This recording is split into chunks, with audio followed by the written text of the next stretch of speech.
इस वीडियो में हम लोग बात करने वाले हैं एक बेहतरीन टॉपिक, जिससे हमें ये पता चलेगा कि जो यानी कह सकते हैं ठोस होते हैं उसमें जो घटक कण यानी जिससे बना होता है, यानी परमाणु हो गया, अणु हो गया या आयन हो गया, वो कैसे जुड़े होते हैं, उनकी व्यवस्था क्या होती है, और उसी को हम बात करते हैं जिससे बोलते हैं बाद में जाकर के एकक सेल। ठीक है, तो इसमें जो है हम लोग कुछ पहले बेसिक्स बात करेंगे, उसके बाद हम लोग बात करेंगे इसमें एकक सेल क्या होते हैं और उसके कितने प्रकार होते हैं, ये सब हम टोटल बात करेंगे। तो अगर हम बात करें तो हमारे पास जो ठोस अवस्था जैसे वाले नमक का टुकड़ा है, तो नमक का टुकड़ा जो हम लेते हैं तो वो कैसा होता है, 3D में होता है। क्या होता है, 3D में होता है, यानी त्रिविमीय होता है, 3 डायमेंशनल होता है। ठीक है, यानी एक्स वाई और जेड पे क्या होते हैं, परमाणु व्यवस्थित होते हैं। तो कैसे व्यवस्थित होंगे और उनका व्यवस्था कैसा होगा, ये सब के बारे में हम इसमें बात करेंगे। तो चलिए जो है पहला हम बात करते हैं, हेडिंग डाल देंगे आप आकाशीय जालक, या इसे हम क्रिस्टल जालक भी कहते हैं। क्लियर। अब यह क्रिस्टल लैटाइस कहेंगे या आप कह सकते हैं स्पेस लैटाइस कहेंगे, बात एक ही है। तो ये क्या होता है, तो देखिए जो परमाणुओं की जो त्रिविमीय व्यवस्था होती है, यानी किसी भी ठोस में जो परमाणुओं की जो त्रिविमीय व्यवस्था होती है उसी को क्या कहते हैं हम, स्पेस लैटाइस कहते हैं, या हम कह सकते हैं आकाशीय जालक कहते हैं। ठीक है, तो डेफिनेशन में क्या हो गया, वह त्रिविमीय व्यवस्था जिसके द्वारा घटक कण ठोस में व्यवस्थित रहते हैं उसी को क्या कहते हैं, आकाशीय जालक कहते हैं या क्रिस्टल जालक कहते हैं। या तो डेफिनेशन ऐसा भी लिखा जा सकता है कि किसी ठोस में परमाणुओं की जो त्रिविमीय व्यवस्था होती है, यानी 3D में जुड़ने की जो व्यवस्था होती है उसी को क्या बोलते हैं, हम क्रिस्टल जालक बोलते हैं, या हम कह सकते हैं यानी स्पेस जालक यानी आकाशीय जालक बोलेंगे। क्लियर हुआ। अब बात करते हैं कि ये 3D में जुड़ते कैसे हैं। तो ये परमाणु कहीं ना कहीं उपस्थित होंगे, किसी बिंदु पर होंगे। तो जहां पर परमाणु उपस्थित होते हैं उसको क्या बोलते हैं, हम जालक बिंदु कहते हैं। यानी जैसे ये नमक है, नमक में NaCl है, तो Na+ यानी सोडियम जो है वो जहां भी स्थित होगा उस बिंदु को क्या कहेंगे, हम जालक बिंदु कहेंगे। Cl जो माइनस होगा जहां पर स्थित होगा उसे हम उसका जालक बिंदु कहेंगे।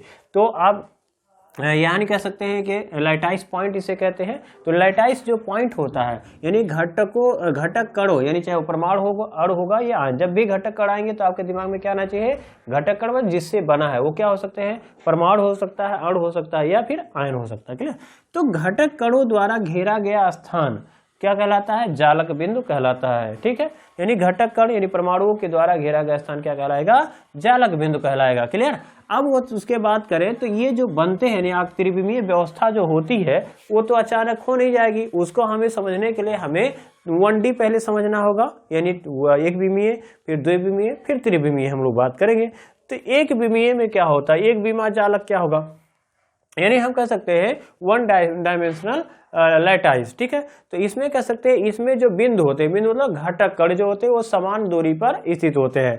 तो जैसे मान लीजिए हमारे पास कोई परमाणु होगा तो ये यहाँ है, फिर दूसरा भी होगा या तीसरा होगा, चौथा होगा, तो ये क्या हो गया आपका 1D हो गया। लेकिन ये परमाणुओं के बीच की दूरी जो होगी वो देख रहे हैं इसमें क्या होगी, लगभग समान ही कह सकते हैं, एक समान दूरी पर स्थित होते हैं, इसे कहते हैं 1D। तो 1D तो एग्जाम में पूछता नहीं, बस इसे समझने के लिए। हाँ, 2D में आ सकता है कि द्विविमीय जालक में कितनी संभावनाएं हो सकती हैं। तो द्विविमीय मतलब x अक्ष, y अक्ष, कोई दो अक्ष लेना पड़ेगा, चाहे x अक्ष लीजिए, y अक्ष लीजिए, y लीजिए या z लीजिए या z लीजिए या x लीजिए। ठीक है, तो यहाँ पे हम कह सकते हैं कि द्विविमीय, जैसे मान लीजिए बोर्ड है, बोर्ड कैसा है, तो द्विविमीय यानी 2 डायमेंशनल है। क्लियर।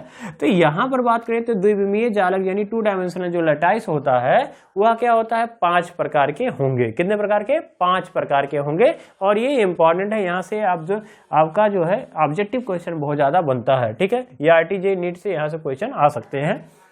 अब जैसे मान लीजिए यहाँ पर एक संभावना ये हो सकती है कि इसमें जो है 4 परमाणुओं को अगर हम क्या करते हैं, यानी जहां पर स्थित है यानी जालक बिंदु, तो 4 जालक बिंदु को अगर हम मिलाएं तो अगर वर्ग जैसा संरचना मिल रहा है यानी स्क्वायर जैसा स्ट्रक्चर मिल रहा है तो कहेंगे ये वर्ग जालक है। क्या है, वर्ग जालक है। एक संभावना ये हो सकती है जिसमें कह सकते हैं कि इसमें जो कोण होता है वो 90 अंश का होता है, और ये जो भाग कह सकते हैं कि ये जो कह सकते हैं कि इसका कह सकते हैं कोर है, और ये भी इसका क्या है, कोर है।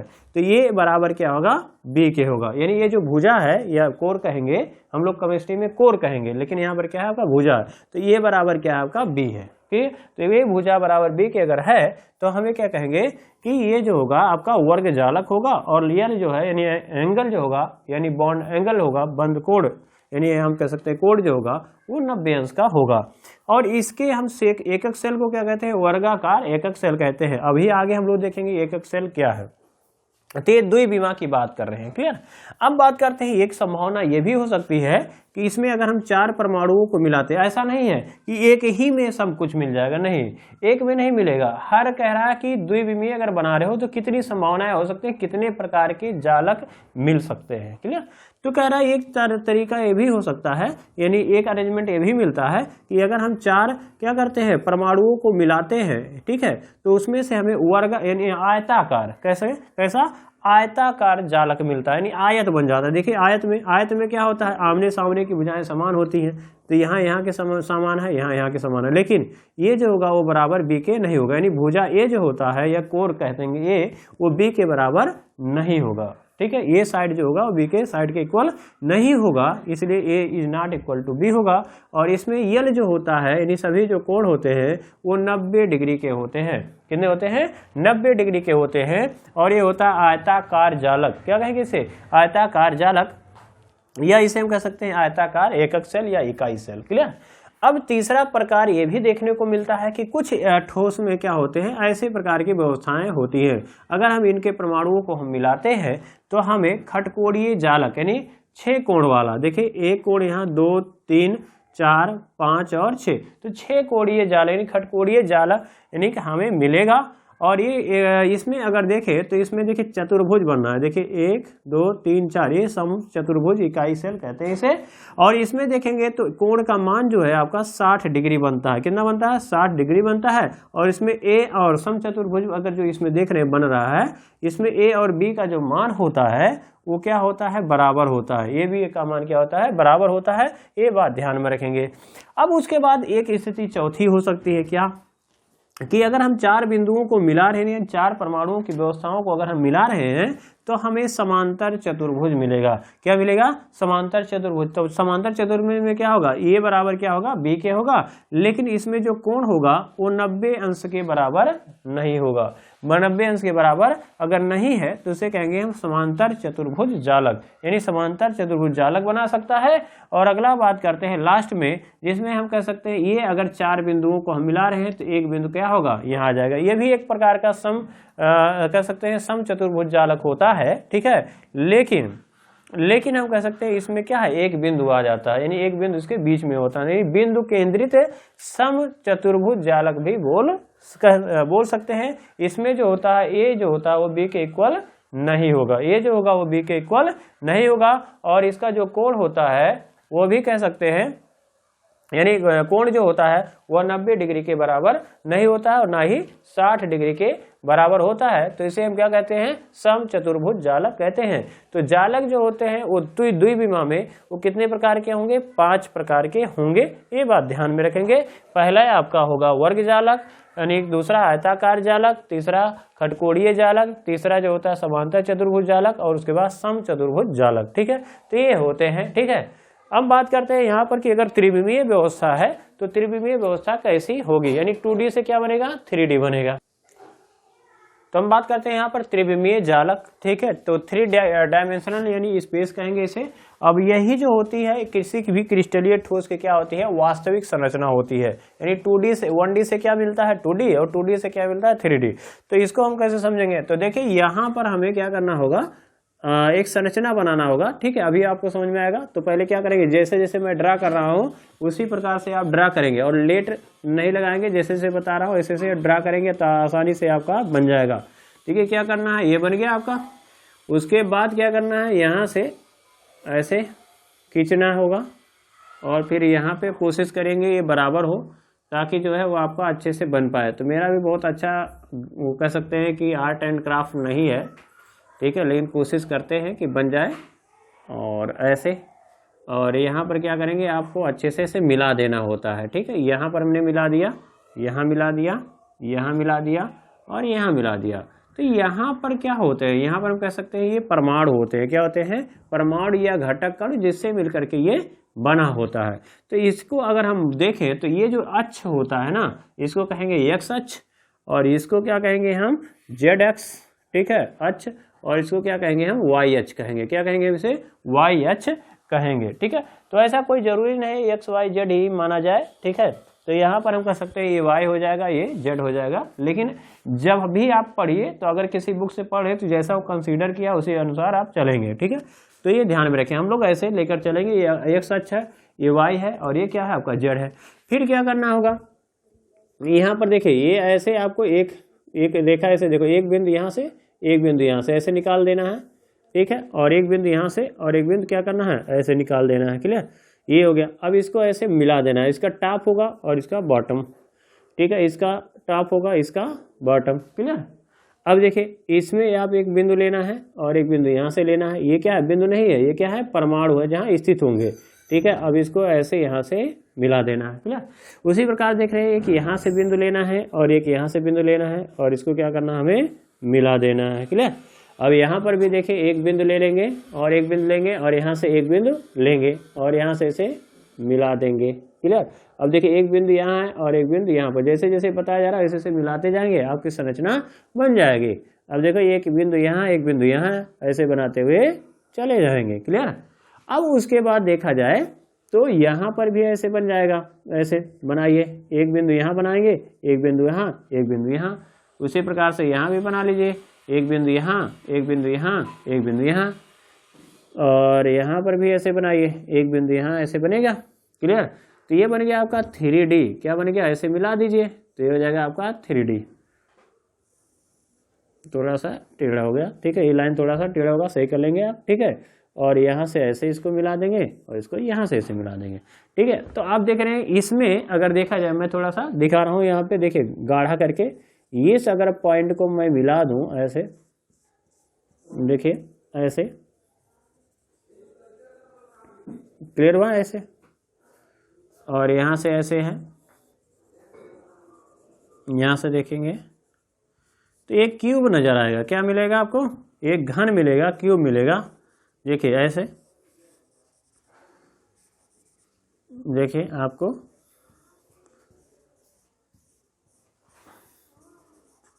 देख रहे हैं, शायद आप दिख रहा होगा आपको क्लियर। तो ये क्या है आपका, एक घन मिल गया। क्या मिल गया आपका, एक घन मिल जाता है यहाँ पे। क्लियर, यहाँ से आपको ऐसे एक घन मिल गया ऐसे।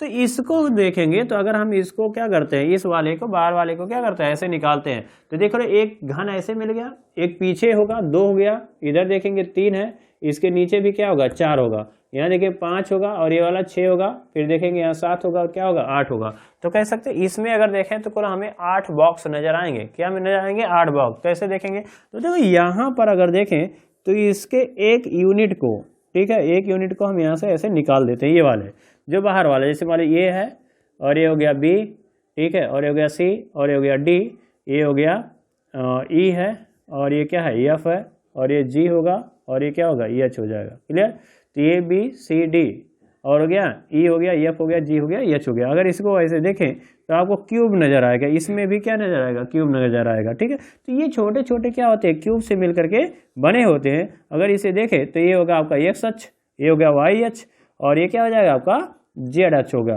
तो इसको यानी इसको निकाल लिया जाए तो ये छोटी सी इकाई हो जाएगी, और इसका अगर हम अध्ययन करें तो हमें ये समझ में आएगा कि इसमें परमाणु जो है वो कैसे व्यवस्थित है, और इस व्यवस्था से हम पूरे क्रिस्टल के क्या करते हैं, पूरे क्रिस्टल के बारे में हम बता सकते हैं कि वास्तविक संरचना इसकी कैसी होगी या परमाणुओं की व्यवस्था कैसी होगी। तो हमें कह सकते हैं ये हो गया आपका 3D यानी त्रिविमीय जालक हो गया। और त्रिविमीय जालक क्या बताता है, यानी कह सकते हैं कि ये तीनों एक्सिस पर, यानी कह सकते हैं त्रिविमा पर जो परमाणुओं की व्यवस्था है उसी को क्या कहलाएंगे आप, त्रिविमीय जालक कहलाएंगे। और इसमें हम पढ़ेंगे क्या, इस एक छोटे से यूनिट को, तो इसी को कहते हैं हम एकक सेल। क्या कहते हैं, एकक सेल।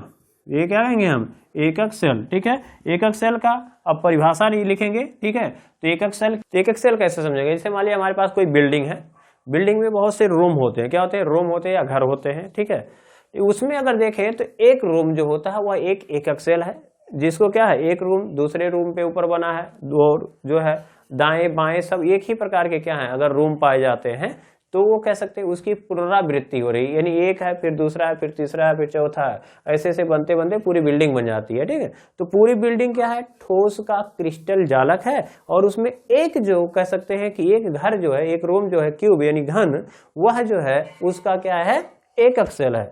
यानी हम परिभाषा क्या लिखेंगे इसकी पुनरावृत्ति से, यानी हम कह सकते हैं कमरा क्या होता है, छोटा भाग होता है, तो कह सकते हैं वह सूक्ष्मतम भाग जिसकी पुनरावृत्ति से, रिपीटिशन से कंप्लीट क्रिस्टल यानी संपूर्ण क्रिस्टल जालक का निर्माण होता है, एकक सेल कहलाता है। संपूर्ण क्रिस्टल जालक का निर्माण होगा तो उसे हम क्या कहेंगे, एकक सेल कहेंगे।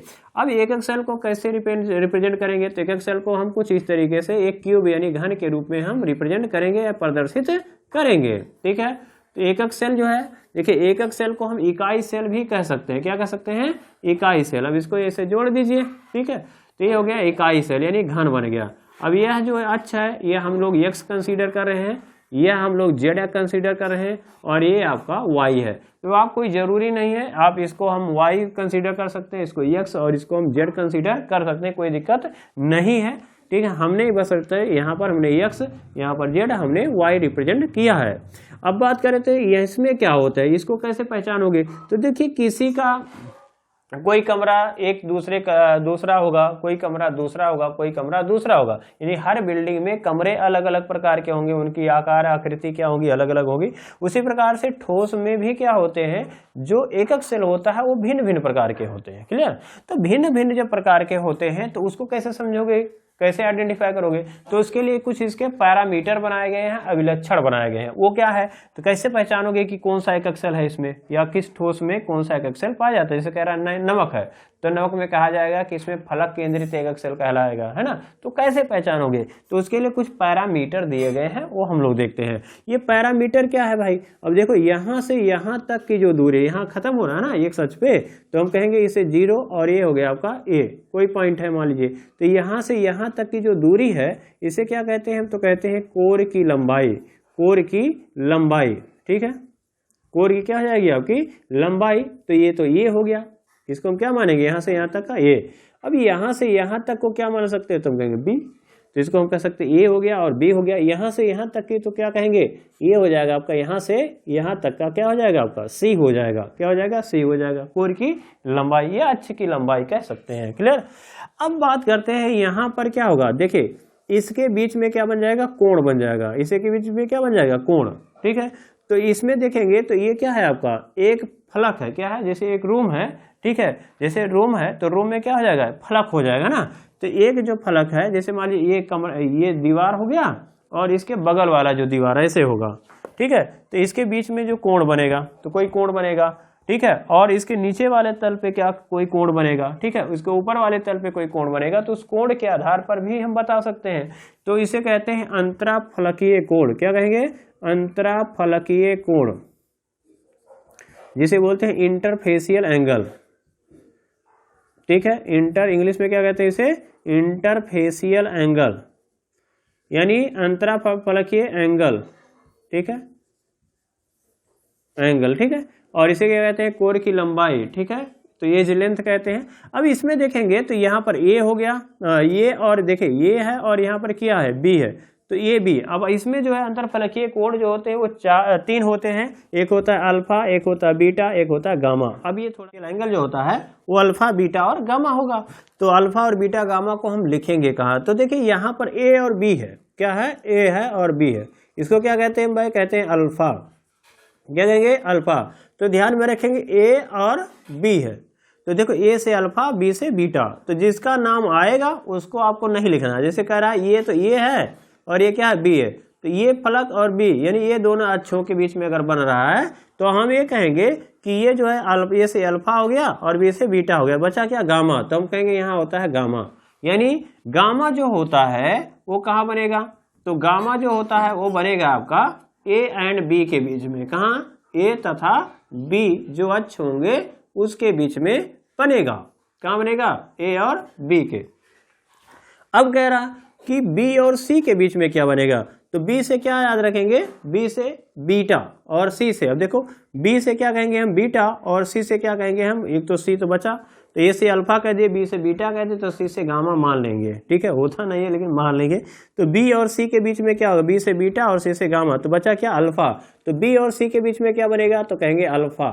तो अल्फा जो बना वो कहाँ बना, तो हम कहेंगे कि बी तथा सी के मध्य बना। ठीक है, अब बात करते हैं कि यहाँ पर ए और सी के बीच में क्या बनेगा। तो ए से आप याद रखेंगे अल्फा और सी का मतलब हो गया आपका गामा। तो ए और सी के बीच में क्या होगा, क्या बनेगा, तो हम कहेंगे ये बीटा बनेगा। क्या बनेगा, बीटा बनेगा। तो हम बीटा जो है ध्यान में रखेंगे कि हाँ ए तथा सी के मध्य बनेगा। क्या बनेगा, ए तथा सी के मध्य बनेगा। क्लियर हुआ।